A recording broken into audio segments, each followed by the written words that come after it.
인강으로 배우는 인생 2030 경력변화 전문가 신현종입니다. 20대, 30대 직장인분들 직장 생활을 하면서 본인이 앞으로 미래, 경력에 대해서 정말 많은 고민이 있으실 겁니다. 주변에 얘기도 해보고 인터넷으로 검색해보고 많은 조언을 여러분들 구하면서 본인의 경력, 경로를 결정해 나가는 과정을 오늘도 매일매일 하고 계실 텐데요. 뭐 아침에 일어나라, 뭘 해라 이렇게 아마 많은 조언들을 들으시면서 아마 본인의 삶을 계속해서 개척해 나가고 계실 거라 생각이 듭니다. 저는 여러분들 똑같이 직장을 제가 먼저 다녔었고요. 또 커리어 코치를 하고 있고요. 프리랜서 생활을 하면서 제가 여러분들한테 조금 조언을 많이 드릴 수 있는 부분이 있을 것 같아요. 그래서 제가 인강 스타일로 좀 이렇게 꾸민 이유는요. 여러분들 고등학생 때 한번 열심히 했던 그 기억 떠올리시라고 일부러 이런 포맷을 좀 정해봤습니다. 그래서 오늘 여러분들하고 한번 첫 번째 주제로 대학원에 대해서 좀 이야기를 해보려고 좀 이 방송을 준비해봤습니다. 자, 최근에 여러분들 보시면은요. 대학원 진학을 통해서 직장을 다니면서 일 학습을 병행하시거나 또는 내가 지금 여태까지 일을 하면서 뭔가 좀 정체되어 있다고 생각할 때 대학원을 통해서 돌파구를 찾으시려는 분들이 상당히 많습니다. 그런데 이미 이 대학원 같은 경우는요. 상당히 인기가 있다 보니까 예전과 달리 경쟁률도 상당히 올라갔고요. 요즘은 좀 서울 시내에 소재한 이 특수대학원, 전문대학원 이런 쪽에 진학하기 위해서는요. 시험을 봐야 되는 경우도 있고요. 또 이 본인이 보통 내가 앞으로 어떻게 공부를 할 건지 학업 계획서를 작성을 해서 통과가 돼야 면접을 기회를 주는 이런 대학원들도 있습니다. 그래서 최근에 많은 관심을 갖고 있는 만큼 여러분들 아마 대학원 진학에 대해서 고민을 많이 하시고 계실 것이다 이렇게 생각이 들고요. 저도 이 특수대학원 학생들 주말에 가리키면서 이렇게 이야기를 해보고 좀 해보니까 전부 직업도 다르고 진학 동기도 다르고 고민이 전부 다르더라고요. 그래서 제가 여러분들 이 부분을 하나씩 좀 짚어드리도록 하겠습니다. 일단 아마 대학원을 생각하신다 그러면 일반 대학원과 특수대학원 또는 뭐 전문대학원, 경영전문대학원 이런 쪽을 좀 생각을 하실 거다 생각이 드는데요. 일단 여러분들 일반 대학원은요 4학기로 구성이 돼요. 4학기. 그리고 특수전문대학원은 5학기로 구성되는 차이점이 있습니다. 그런데 여러분들 일반 대학원 같은 경우는요 우리가 보통 학부 다닐 때 생각을 해보면 교수님하고 같이 이렇게 랩실이나 이런 데서 일을 하면서 낮 시간에 수업을 듣고 이렇게 생각을 아마 하실 겁니다. 그런데 서울 시내에 있는 대학들 중에요 정말 최상위권 대학이 아닌 경우에는요 일반 대학원에 실제로 학생들이 그렇게 많지는 않아요. 왜냐하면 학생들이 들어오려고 하지도 않고요. 기왕 대학원 진학할 거면 조금 더 상급 대학교 가지 내가 왜 자교로 가 이런 부분이 좀 있습니다. 그래서 사실 잘 찾아보시면은요 일반 대학원을 야간에 운영하는 대학들도 있습니다. 여러분들. 그래서 내가 좀 시간을 줄여서 4학기 안에 졸업을 하고 싶다. 그리고 반드시 나는 논문을 써서 졸업하겠다 라고 생각하시면 일반 대학원을 가시는 것도 추천을 드립니다. 그런데 일반 대학원 같은 경우는요 특수대학원하고 다르게 장학금이 없어요. 학생으로 들어가서 뭐 조교라던가 또는 뭐 이렇게 학교의 어느 기관에 소속돼서 돈을 받으면서 등록금을 장학금식으로 지원받는 경우가 아니라면요 일을 하면서 대학원을 다닌다. 일반 대학원에서는 기본적으로 장학금은 없습니다. 그런데 특수전문대학원 같은 경우는요 장학금 제도도 잘 되어 있고요.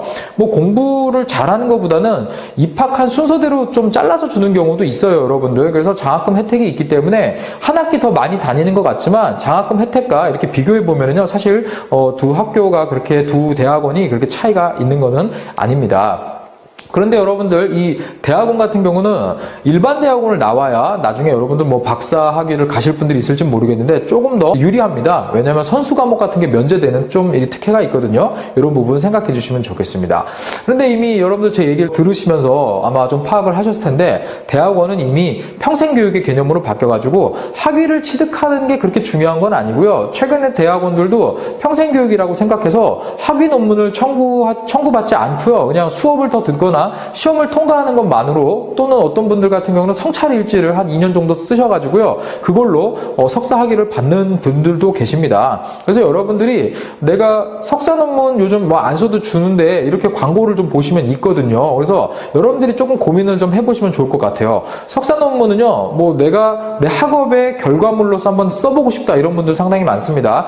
제가 가르쳤던 대학원 같은 경우도 특수대학원이기 때문에 이 선택이었거든요. 최근에는 선택해서 작성하는 곳들도 좀 있습니다. 그래서 여러분들 보통 논문 없이 졸업시험 또는 다른 방법으로 학위를 주는 경우는요, 석사 학위 똑같이 인정이 됩니다. 그리고 학위 논문을 첨부하실 수도 있어요. 일반 대학원이 아니더라도요, 특수대학원에서 여러분들 이 지도를 받아가지고 논문을 충분히 쓰실 수 있습니다. 그런데 좀 차이점이 있는 게요, 일반 대학원은 처음에 입학할 때부터 지도 교수님을 지정하고 입학을 하죠. 그 전공에. 그런데 이 특수대학원 같은 경우는 보통 2명, 3명의 이 교수님들이 계십니다. 그래서 여러분들이 한 2학기 정도 다니고 나서 3번째 학기 때 내가 어느 방향의 논문을 쓰겠다 이렇게 작성을 해서 내시면 지도교수가 배정되는 방식을 사용해서 약간은 조금 다른 구조를 가지고 있습니다. 그런데 여러분들이 아까 제가 잠깐 얘기 드렸지만 박사 과정을 정말로 가실 생각이 있으시면요, 반드시 논문을 쓰셔야 됩니다. 왜냐하면 논문을 안 쓰시고는 박사 과정에 입학하실 수가 없어요.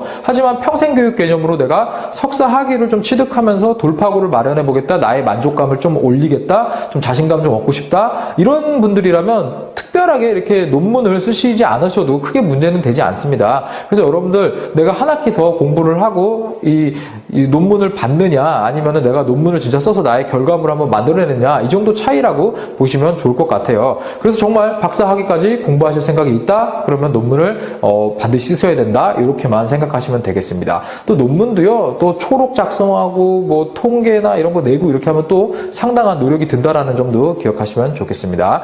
자, 그래서 여러분들 대학원 잘 얘기를 들어보면요, 아마 상당히 시간이 많이 들겠는데, 이런 생각 드실 거예요. 여러분들 2년이란 시간을요, 내가 20대나 30대에 투자한다. 그럼 여러분들 30대의 2년이면요, 30대 인생의 20%예요, 여러분들. 근데 2년 만에 끝나면 정말 고맙죠. 보통 그렇지 못합니다.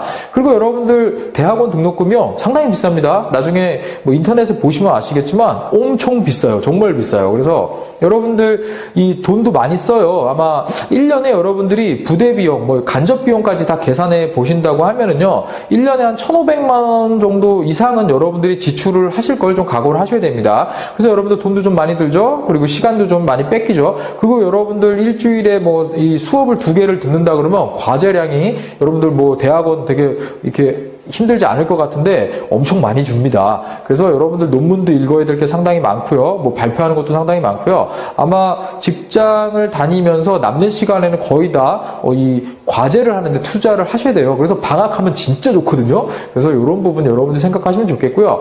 여러분들이 2년에서 3년 정도 다른 곳에 투자했을 때 더 좋은 결과를 얻을 수도 있잖아요. 그래서 여러분들이 이 3가지, 돈, 시간, 기회비용, 이 3가지를 고민하셨을 때 내가 도전 한번 해보고 싶다 라고 하면 여러분들 진학 결심을 하시면 됩니다. 이런 것들을 생각 안 하시면서 감정에 치우쳐서 공고만 보고 광고를 보고 내 주변에서 막 가니까 나도 해야지, 이런 건 일단 여러분 좀 피해 주시고요. 진지하게 고민하셔가지고 여러분들 진학을 고민해 보셨으면 좋겠습니다. 그리고 본인의 공부를 위해서 대학원을 가시는 분들 있거든요. 저도 그런 분들 주변에 좀 뵀어요. 혹시 앞에 이런 거를 고민하지 않으셔도 됩니다. 내가 진짜 공부에 뜻이 있는 분들은요. 그래서 여러분들 내가 진짜 하고 싶은 공부가 있다, 이런 분들은 앞에 거 고민하지 마시고요. 진학하세요. 분명히 배우는 게 많고 넓어집니다. 그래서 여러분들 새로운 기회고요.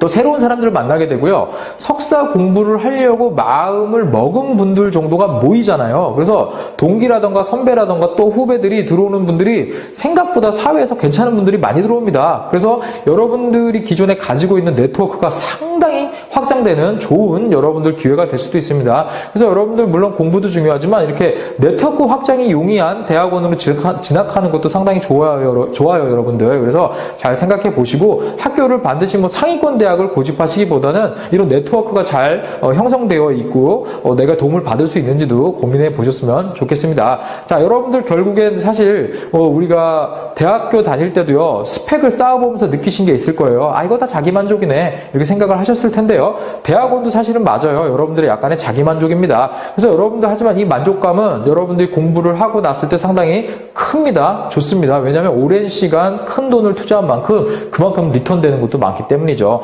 하지만 반대로 여러분들 그 진학 결심에 앞서서요, 제가 아까 3가지 얘기 드렸죠. 잘 고민하셔가지고 대학원 진학을 여러분들 선택해 주시면 좋겠습니다. 자, 인강으로 배우는 인생 2030, 제가 앞으로 우리 직장인들, 특히 젊은 사회 초년생들을 위해서 제가 조금 여러분들 인생 선배잖아요. 그래서 관련된 내용들 이렇게 좀 여러분들 경력, 경로를 어떻게 설정해야 되는가, 이러한 부분을 가지고 여러분들하고 만나 뵙도록 하겠습니다. 경력 변화 전문가 신현종이었습니다. 감사합니다.